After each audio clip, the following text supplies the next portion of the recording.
So in today's video, I'm going to be previewing Bradford City versus AFC Wimbledon, and in the second part of today's video, I'm going to be bringing you guys my Game Week 10 League 2 score predictions. If you do go on to enjoy, please make sure to drop a like on today's video for me. If you could try and hit 70 likes, that'd be massively appreciated. Subscribe if you're new as well. We are now on the road to 7,000 subscribers, so please make sure you are subscribed if you haven't already with that post notification bell on. It's free to do so and it does massively help out. Get your score predictions as well as your starting 11 as well down in the comment section down below. It's going to be another very tough game. Hopefully we can make it 5 wins in a row. Let's waste no further time and get straight on with today's video. So starting out then with the current Sky Bet League 2 table, my team Bradford City currently sit 5th in the table. After 9 games we've got 5 wins, 2 draws, 2 defeats, 14 goals scored, 7 goals conceded, leaving us on a positive 7 goal difference and 17 points. Our goal difference is actually the 3rd best in the whole league. Our last couple of games then have been a win, a win, a win, a draw and a win. Them last couple of games then being a 3-0 win at home to Stevenage. We also got a red card in that game. A 2-1 win away at Tranmere Rovers. A 2-1 win at home to Walsall. A 3-1 win at home to Sheffield Wednesday in the Papa John's Trophy. A 0-0 draw at home to Crewe Alexandra. A 2-1 defeat at home to Blackburn Rovers in the second round of the AFL Cup. Then we also had a 3-1 win away at Hartlepool United. That then compared it to AFC Wimbledon. They're currently sat 17th in the Sky Bet League 2 table. After 9 games, they've got 2 wins, 2 draws, 5 defeats, 9 goals scored, 13 goals conceded, leaving them on a -4 goal difference and 8 points. The last couple of games then have been a loss, a loss, a loss, a loss, and a win. Them last couple of games then being a 3-2 win at home to Crawley Town in the Papa John's Trophy, a 2-1 defeat away to Carlisle United, a 2-0 defeat at home to Northampton Town, a 1-0 defeat away to Stockport County, a 2-1 win at home to Aston Villa's under-21s in at the Papa John's Trophy, a 1-0 defeat at home to Barrow, going down to 10 men in that game. And then just before that, they had a 2-0 win away to Crawley Town, where Crawley went down to 10 men in that game. So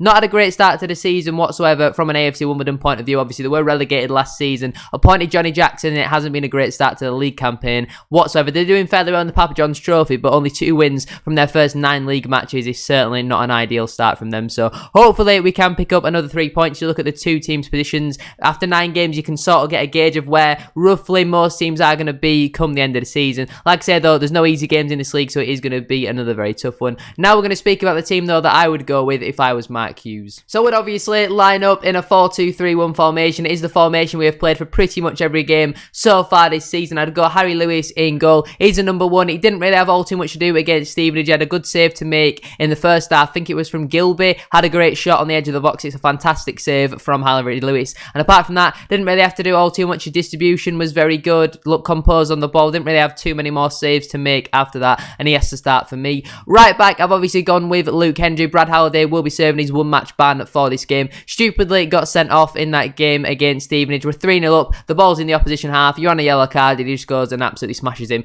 But it's a mistake that he's made, and now he has to face the punishment for it. So it's an opportunity for Luke Hendry to come into the team. When he played in that game against Sheffield Wednesday, I thought he looked really impressive. So I'll be interested to see how he does get on in this game against AFC Wimbledon. 2 centre-backs then. Firstly, Matty Platt. I think as every game goes by, he's getting better and better. He's been unbelievable in the last 2 games against Tranmere and Stevenage. He's obviously the tallest centre-half that we've got, the most physical, and he dealt with the physical presence of a Tranmere and a Stevenage. I expect AFC Wimbledon to come and put every man behind the ball. Johnny Jackson is quite a defensive manager, so that is how I expect them to play. He's going to be crucial to that, especially if they start maybe someone like a Kyle Hudlin or a Josh Davidson. If they've got that height, physicality, then somebody like a Matty Platt has to play for me. And partnering him, I've gone with Timmy Odesina. We don't quite know the situations with Romany Critchlow and Dion Pereira. I expect them both to be available, but neither make my starting 11 for this game. I think when you keep a clean sheet, when you win 3-0, to change the defence unnecessarily would be a bit silly in my opinion. I thought Odesina looked a bit shaky in the first half, but as the game went on, he grew into it more and more, and he looked very impressive in the end, so I'd like to see them 2 start once again.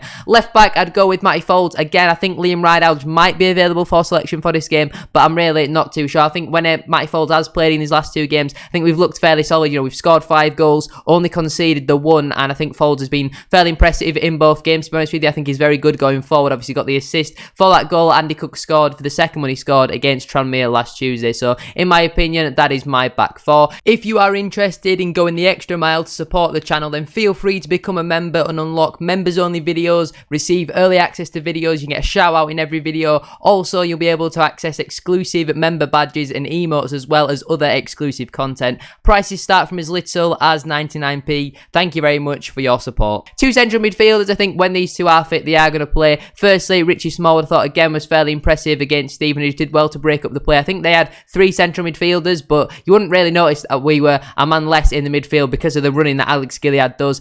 Constantly up and down the pitch, putting tackles in, spraying the balls out wide. I think Gilead had a really good performance again, in my opinion. I think since he's moved into that central midfield role, especially next to Richie Smallwood, I think they both partner each other very, very well. So I like to see them two start once again. Moving into the front three then, behind the striker. Firstly, on the right-hand side, I've gone with Scott Banks. I think the last couple of games, he's been a bit hit and miss, to be honest with you. I don't think he's been his greatest performances in that game against Stevenage or against Walsall, but we're kind of a little bit light on wingers at the moment. We've obviously Tyreek Wright being away with Ireland's under-21s. Osadibe is injured. Walker's injured, which means you have to play another winger in the middle. Aboisa still recovering. Leangle not really been up to the standard so far this season, but I think if Banks can rekindle his form from the previous two games, he's one of the best wingers in this league, in my opinion. But that is what you're going to get for a young player. You are going to sometimes get some inconsistent performances, so hopefully we can see the best of Scott Banks once again.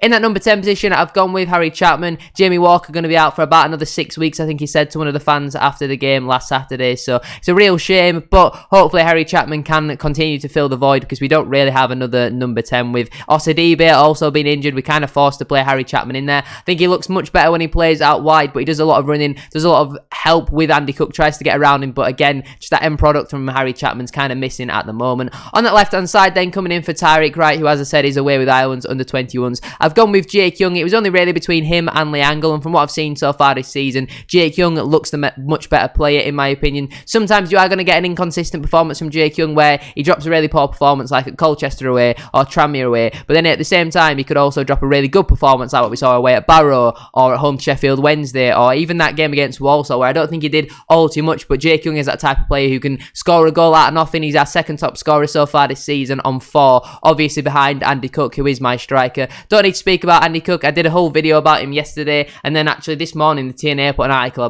out saying that Bradford City haven't started or won't be looking to start contract talks with Andy Cook for a little bit, so we never really learn from that point of view, do we really? But if you haven't already checked that video out about Andy Cook, make sure you go do so. On the bench then for me, that'd leave Colin Doyle, Jan Songo, Romany Critchlow, Levi Sutton, Dion Pereira, Cian Harrah and Verdane Oliver, which means the players who would miss out would be Heath Richardson, Joe O'Shaughnessy, Brad Halliday, Liam Rideout, Ryan East, Emmanuel Osadibe, Jamie Walker, Tyreek Wright, Aboisa and Leangle. Make sure to let me know your starting 11 down in the comment section down below. What would you change? Do you agree with mine? Let me know all that sort of stuff down below. Now let's get into my game week 10 League 2 score predictions. Starting out then with Northampton Town versus Stockport County. I don't really know why, but this game kicks off at 2 o'clock for some reason rather than every other game kicking off at 3 o'clock. If anyone knows why that is a little bit earlier, let me know down in the comment section down below, but I'm going to go with a 2-1 home win for the Cobblers in that game. Barrow AFC versus Leyton Orient. I think Leyton Orient's undefeated streak is going to end, and I'm going to go with a 2-1 home win for Barrow.